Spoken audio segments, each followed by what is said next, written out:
ఇక high level security కలిగి ఉన్న యుఎస్ ప్రెసిడెంట్ ట్రంప్ శత్రువులకు దొరకకుండా ఓ చిన్న విమానంలో ప్రయాణించినట్టు తెలుస్తోంది.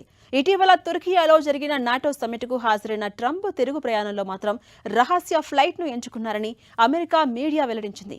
మిడిల్ ఈస్ట్ టెన్షన్స్, ఇరాన్ బెదిరింపులతో శత్రువులకు చిక్కకుండా ట్రంప్ కొత్త మార్గాల్లో రాకపోకలు సాగిస్తున్నట్టుగా సమాచారం. ఇందులో భాగంగా ఇటీవల తుర్కియాలో జరిగిన నాటో సమ్మిట్కు ట్రంప్ హాజరయ్యారు.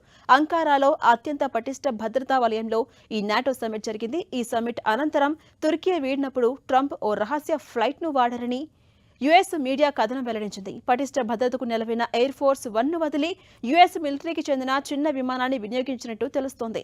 ఖతార్ కానుగ్గా ఇచ్చిన బోయింగ్ విమానంలో తుర్కియాకు వెళ్లిన ట్రంప్ రిటర్న్లో మాత్రం దాన్ని వినియోగించలేదు.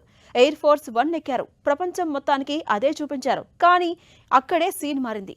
విమానం బెల్లీ నుంచి బయటకు తెచ్చి అక్కడికే ఉన్నటువంటి సిద్ధంగా ఉన్న ఎయిర్పోర్ట్ క్యాటరింగ్ ట్రక్కులోకి ట్రంప్ మారారు. ఆ తర్వాత ఆయన C-32A విమానంలోకి ఎక్కించి రహస్యంగా తుర్కీ దాటించారు. అక్కడి నుంచి బ్రిటన్ వెళ్లారు ట్రంప్. ఇక ఎయిర్ ఫోర్స్ 1లో పాత్రికేయులు, ఇతర సిబ్బంది కూడా ప్రయాణించారు. ట్రంప్ ఆ విమానంలోనే ఉన్నారని, శత్రువులను నమ్మించేందుకు గాను ఆయన భద్రతా నేపథ్యంలో ఈ ఏర్పాటు చేసుకున్నట్టుగా తెలుస్తోంది.